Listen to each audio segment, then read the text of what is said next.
if we talk about our fights, I have good fights now, and I know he's gonna fight soon, and we'll see what's gonna be happening now. He want to fight in White House, and I also want to be there. Yeah, that would.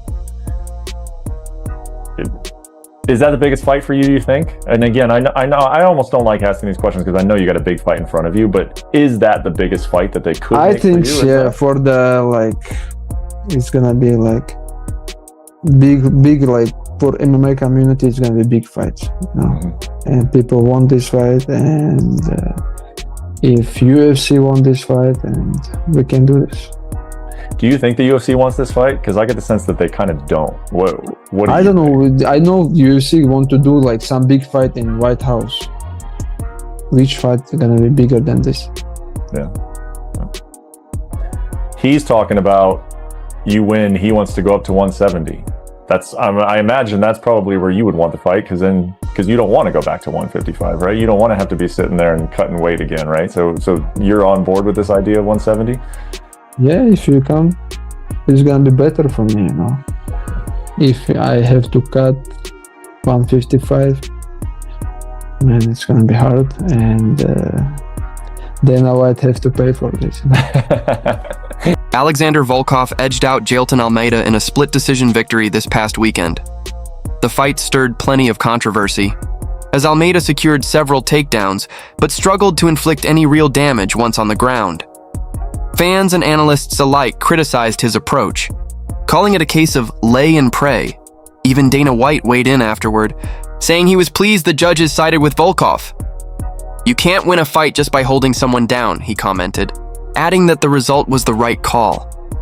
In his post-fight interview, Volkov admitted he still wants to tighten up his takedown defense, acknowledging that Almeida's wrestling made the bout tougher than expected. On practice, my takedown defense was much better. I'm a little bit upset I can't show it in the fight. But yeah, I try to be honest. It's a fight. Yeah, that's but how it's it goes. A fight. Sounds, I just shoot to next time. I have a soul. Just come to a moment and just pull a guard. Just don't give a takedown. Just go on my back and pull the guard. Just give it to it. Yeah, just give it, because it was every time again. Really, I was so surprised, but it was this and maybe in some alternative universe I have a good takedown defense, but not in this.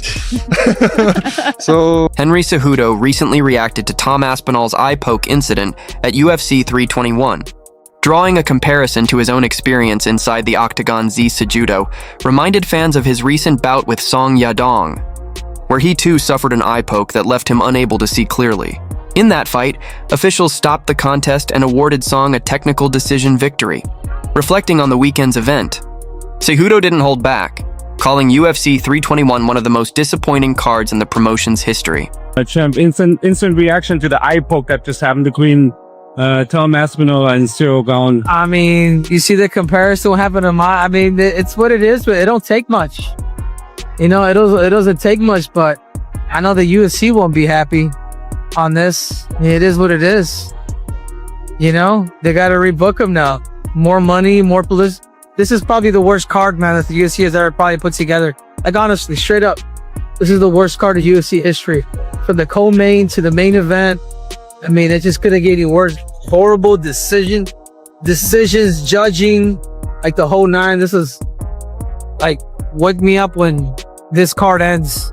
Bro, maybe there's still a damage there. Maybe your eye could be closed. But for me, bro, even a few days ago, my eye will still turn red, from the pollution, because there's still scar tissue there. Literally a couple days ago, still, man. So it takes about a year for your eye to come back to normal again. You see my eye?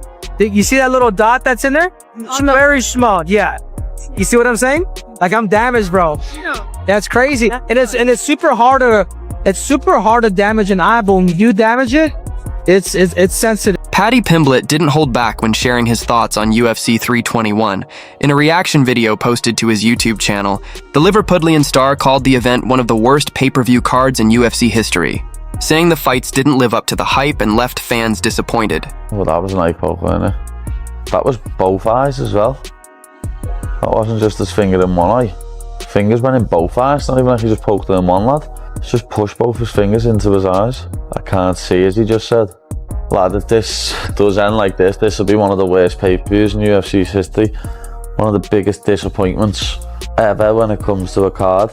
Yeah, lad, that's nasty the way both them fingers go in there. Like, lad, this fight can't end like this, lad.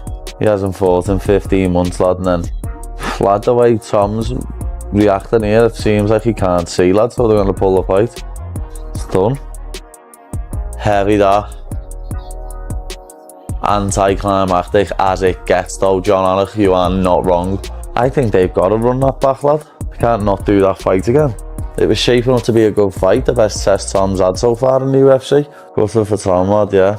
Feel bad for Cyril Gane, even though it was his fault. It was unintentional, he didn't mean to do it. But still, it's his fault that the fight's not continuing. You need to do something with the gloves, lad, so you can't do that with your fingers. Daniel Cormier shared that he ran into Tom Aspinall backstage following UFC 321. According to DC, Tom still had bandages covering his eye, and what stood out most was that his right eye showed visible scratches, even though it was the left eye that took the more serious poke during the fight. Cormier admitted he was surprised by the extent of the damage and noted that the injury looked worse than many fans initially realized. I saw Tom Aspinall. His right eye is covered in a bandage because he cannot open it still. We're 20 minutes past the fight ending. And what's crazy about that is his other eye was the one where his hand went knuckle deep. The right side was scraped down more. The left side was the one that went knuckle deep and really would have been hard to deal with if not for the pain he was seeing on the other side. Tom was very upset that people were booing. And then people saw the replay and were like, wait a minute, maybe we should be booing the other guy. Then they booed Cyril Gane. Michael Bisping has voiced his opinion, saying that the Tom Aspinall versus Cyril Gane matchup should be rebooked immediately. Bisping believes fans deserve a proper conclusion to the fight after the controversial ending at UFC 321. Could do the fight next week as long as Tom's eye's going to be fine. But by doing it sooner rather than later. Do you think this year? I mean, 100%. MSG, December, or even the first fight night. Even though we've got those locked in main events and co-main events locked in for both New York and the December card in Vegas, you would say let's just add a third title fight on there and get. I'd do that. I'd do Vegas in December. I'd put it on the top of the bill. Knock Merab down one. Final pay-per-view. Down one. Final, not of the year. Yeah, with the final pay-per-view. Stick 3 title fights on there. What a way to go. Ray Longo didn't hold back when discussing the Tom Aspinall eye poke controversy from UFC 321. Longo called it absurd that fans are placing blame on Tom, insisting that the situation was completely out of the fighter's control.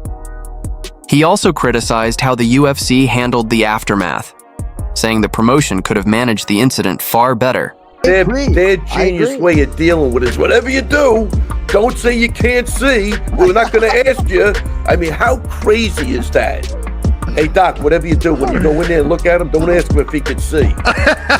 Because obviously the mother can't see, and then the fight will be over. Well, that's actually brilliant. That's brilliant. You want the guy to fight? Let him get treated. I don't know. There's got to be something better than that. You're blaming Aspinall. Yeah, right. You know what I mean? Right. I mean, why would you not want to poke a guy in the eyes in the front? Why? What's the incentive not to? You're going to get a warning, and you're going to compromise the. Jon Jones couldn't resist throwing a few more playful shots at Tom Aspinall after UFC 321. Right after the controversial fight, Jones changed his social media profile picture to a duck wearing an eye patch, a not-so-subtle reference to Aspinall's injury. More recently, he shared a post comparing his finish time against Cyril Gane to Aspinall's fight duration, with the caption, "Never forget who the GOAT is." Meanwhile, Aspinall released behind-the-scenes footage from the aftermath of UFC 321, revealing that he was poked in both eyes, with his right eye suffering the most damage. According to the ophthalmologist who examined him, stopping the fight was absolutely the right call, though fortunately, Tom avoided any long-term injury. Here, I need to see him again on Monday. Yeah. If you don't stay here, then he must see somebody after 2 days. Okay? Yeah, we can go see him. You're glad he stopped the fight as well? Huh? It's good that he stopped the fight. Yeah. Of course. You should stop the fight until you are good again and until you're cleared from ophthalmology department from our side after not this visit, after the second visit, after make sure everything coming back to normal, the vision, I think everything. Okay. Okay. But we didn't find anything dangerous. Okay. Good. But we were just saying it. Yeah, it just puts everything into perspective. Like one, where we're going here, I can't see all. Okay,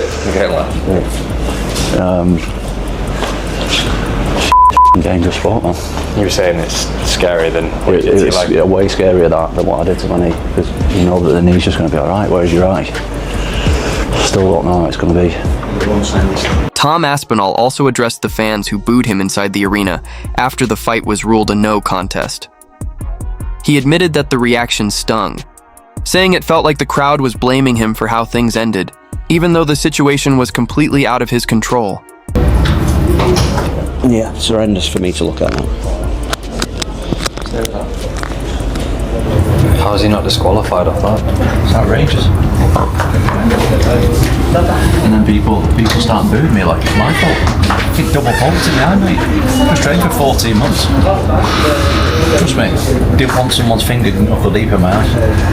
It's the last thing I wanted. Buckley says he accepted a short notice offer to face Alex Bita back in 2022, but claims Bita declined the opportunity.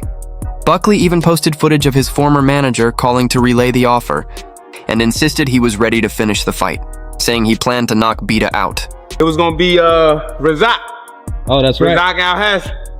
So Razak gone ahead and said he had a little shoulder injury. So Brian at the time, who was my manager, called me back. When he sounded all like distressed, he was like, So he hasn't found anybody. He's thrown a name out. I've got to present it to you, and you got to talk to your coaches, and you guys can make the call. But that is my opinion. Yeah, let me call coach. You know what I'm saying? But in my head, it's a yes. So let me call him. When he sounded all like distressed, he was like, Buckley, I really don't like this fight for us. Like, it doesn't make any sense. You know, he's a good fighter, but not with a really big name. And before he even got the name out, I already had it in my heart. I said, is it Alex Pereira? He said, how you know that? Right? I was like, man, I just had a feeling. But that's what they want me to fight? He said, yes. I said, look, I'm a dog. So regardless of what we do, I was like, man, I gotta eat, right? He said, let's run it.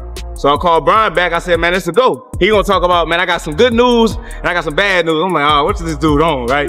He said, the good news is that you look good from the promotion of taking this fight because nobody else wanted to fight this man at the time, right? He said, but the bad news is he won't be able to take the fight because his coaches or himself said they wouldn't be ready in time, you know, but I'm motivated because I see a person like Alex Pereira out there doing what he's doing, and I was the person that was willing to take that fight, and be honest with you, I was gonna plan on knocking that man out too. Now, I was gonna use my wrestling now. I was gonna put on that singlet to take his down, tire him out, but I was gonna plan on finishing him. Thanks for watching.